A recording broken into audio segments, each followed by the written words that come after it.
उन्होंने कहा कि ये डेड इकोनॉमी है। जीएसटी पे 2 ही स्लैब कर दिए गए। उन्होंने कहा बहुत सारी चीजों पे रियायत, बहुत सारी चीजों पे सस्ता हुआ है, मार्केट में लोगों की परचेसिंग पावर बढ़ेगी, ऐसा उम्मीद करते हैं। ये जो फेस्टिव सीजन है, ये कहना चाहिए कि जो त्योहारी सीजन है, उसमें तो तमाम सारे आवक होगी, बहुत सारे मार्केट में रौनक दिखेगी, ये तमाम सारी चीजें हैं। इस अर्थव्यवस्था में जब जीएसटी एक ऐसा पहलू है जिसको समझना थोड़ा कॉम्प्लेक्स था उस समय, कि पराठे पे कुछ, रोटी पे कुछ, मक्खन पे कुछ, घी पे कुछ, रेस्टोरेंट के अंदर गए तो पानी पिया तो कुछ, बॉटल लिया तो कुछ, ये तमाम तरह के स्लैब थे। उस उलझन को सुलझाया है सरकार ने और 2 स्लैब में लेके आई है बात को। इसी पे थोड़ी सी बात करेंगे, लेकिन उसके बाद मुझे मालूम है कहां बात मुझे करनी। भैया कहां से आए? दिल्ली से। क्या नाम? अशोक कुमार। कहां के रहने वाले? इटावा, उत्तर प्रदेश। इटावे के? हाँ भाई यही अपने बगल का इटावा का। इटावा बोला करो हमारे सामने। हाँ जी। तो सबसे पहले मैं कांग्रेस से कहना चाहूंगा कि आपने इसको डेड इकोनॉमी क्यों कहा?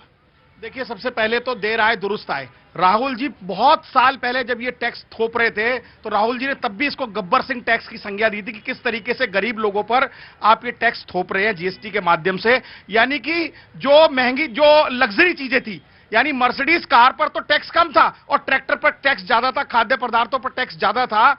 आज जब हम ये बात बार बार कह रहे थे 11 साल से, तब सरकार की समझ में नहीं आया, लेकिन ये देर आए दुरुस्त आए। लेकिन इसका हिसाब कौन देगा कि 11 साल से इस देश की जनता जो पिस रही थी और जबरदस्ती टैक्स दे रही थी, इतना टैक्स दे रही थी, यानी कि बीड़ी का टैक्स आप कम कर रहे हो और जो रोजमर्रा की खाने की चीजें हैं, सस्ती चीजें हैं, जो जनता के आम जरूरत की चीजें हैं, उस पर टैक्स आपने 28% तक भी लगाया था। यूरिया पे, खाद्य पदार्थों पर, खेती की जो और इक्विपमेंट्स हैं उन पर टैक्सेस बहुत ज्यादा था।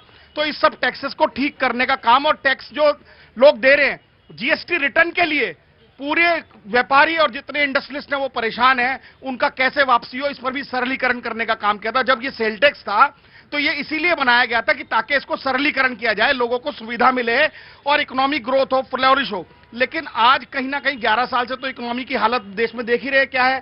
तब 400 रुपए का चौथे नंबर पे है, उनका लेंगे। अरे सर, ये सब ये आज जादुई आंकड़े ना दिखाइए। 400 रुपए का सिलेंडर आज 1100 रुपए का, 50 रुपए का पेट्रोल डीजल आज 100 रुपए का है। जो खाने के पदार्थ जब 150 रुपए के थे, आज 150, 200 रुपए की दालें मिल रही हैं। सिंपल लॉजिक ये है कि हर चीज के महंगाई, मुद्रास्फीति तो कम हुई है, महंगाई उन्होंने आंकड़े दिए। अरे साहब, मैं कह रहा हूं कि आप गृहिणी से पूछिए कि हर उसकी किचन का कैसे बजट बिगड़ा है। आज रेल का टिकट के पैसे नहीं बढ़े, आज हवाई जहाज के टिकट के पैसे नहीं बढ़े, आज बस के टिकट के पैसे नहीं बढ़े। देखिए, कमाई तो बनी नहीं, कमाई तो बढ़ी नहीं, कमाई तो ठेकेदारी प्रथा पर आ गए, लोगों के व्यापार धंधे चौपट हो गए। एक मिनट इधर जल्दी, वेरी क्विक। ये वो कांग्रेस पार्टी है जो बच्चों के टॉफी पर भी टैक्स लगाती थी, आज ये टैक्स की बात कर रही है। और मैं एक बात और कहना चाहता हूं, इन्होंने बोला बस आप कर्नाटक में 2 रुपए इजाफा करते हैं बस के जो है किराए में, वो तो नहीं बता रहे हैं। मैं ये कहना चाहता हूं देश को कि भारत के जन जन की अर्थव्यवस्था भी मजबूत होगी और राजनीतिक व्यवस्था भी मजबूत होगी सरकार की। क्यों? मैं एक बात और कहना चाहता हूं, इनको बताना चाहता हूं, आपने जो कुकर्म, जो अपराध किया था, मेरी बात सुनिए सर, नाराज नहीं होना है, जो अपराध किया था वो जनता देख करके समझ रही है और आपको बिहार में इसका जवाब देगी। जंगल राज की बात मैं करना चाहता हूं, इनकी सरकार जब आरजेडी की सरकार थी तो क्या होता था उस देश, वहां पर जो चारा चोरी कर लिया मेरे देशवासियों, वो जनता के अनाज का क्या करेंगे, ये देश की जनता और बिहार की जनता को समझना पड़ेगा।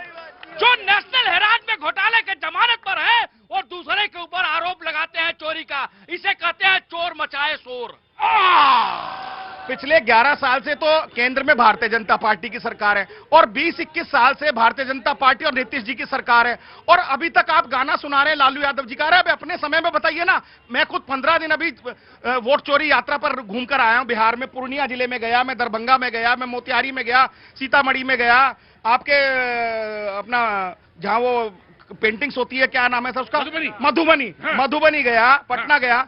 हमने तो देखा जिस लोगों से हमने चाय की दुकान पर पूछा, होटल पे पूछा, ढाबे पूछा, लोग कहते काम ही नहीं, हम तो यहाँ रहते ही नहीं, हम कहीं बेगारी करने पंजाब जा रहे हैं। आज देखिए पूरे देश में बिहार का व्यक्ति जो है वो कहीं ना कहीं बेगारी करने, खेती की मजदूरी करने और प्रदेशों में जा रहा है, दूसरे पनाह ले रहा है। आज बिहार के आपने हालात क्या कर दिए 20 साल में। लॉ एंड ऑर्डर बात करते हैं जो 20 साल से सत्ता से बाहर हैं और जिनका बिहार में कोई जो है राजनीतिक वो नहीं है। मैं ये कहना चाहता हूँ, ये आएंगे तो पहले अपनी अर्थव्यवस्था सुधार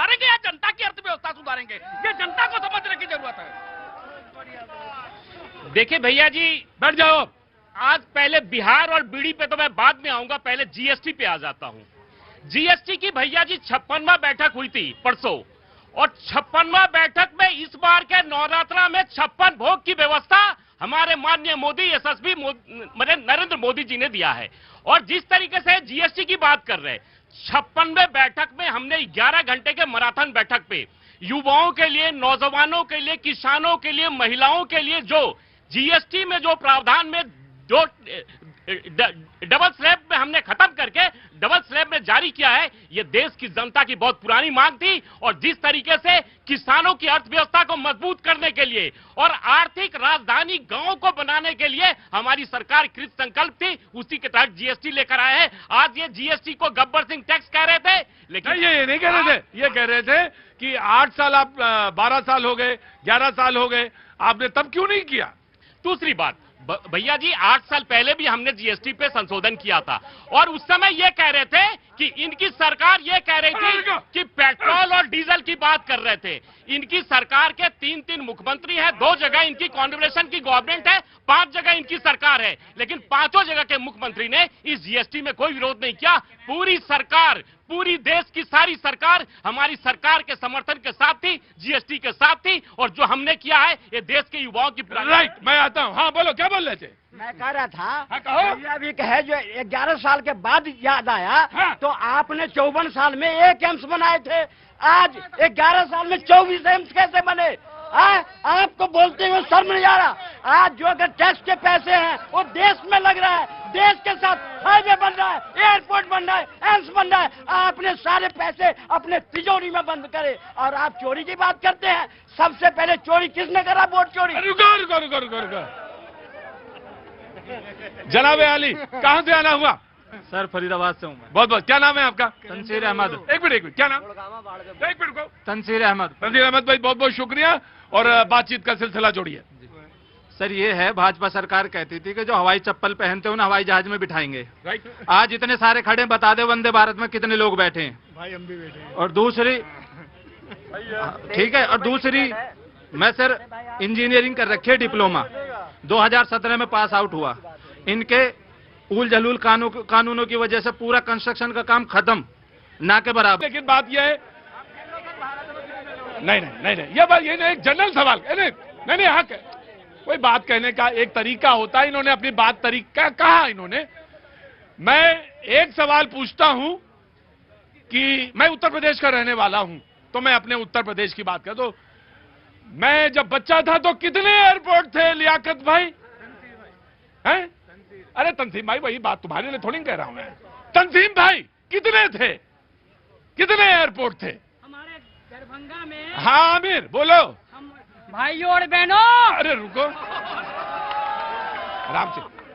हमारे दरभंगा में पहले एयरपोर्ट नहीं था, पहले दिल्ली से पटना, पटना से दरभंगा जाते थे, अब तो सुई से दरभंगा उतारते हैं। तो ये जो सवाल है, अब मुझे मालूम है कितने एयरपोर्ट हैं, ये बात मैं तंसीम भाई के ऊपर छोड़ूंगा। तो आदमी जब एयरपोर्ट बनाता है, इसके मतलब वो उससे पहले रेकी करता है, और रेकी करने का मतलब ये हुआ कि वहां से कितनी लोग आने और जाने वाले हैं।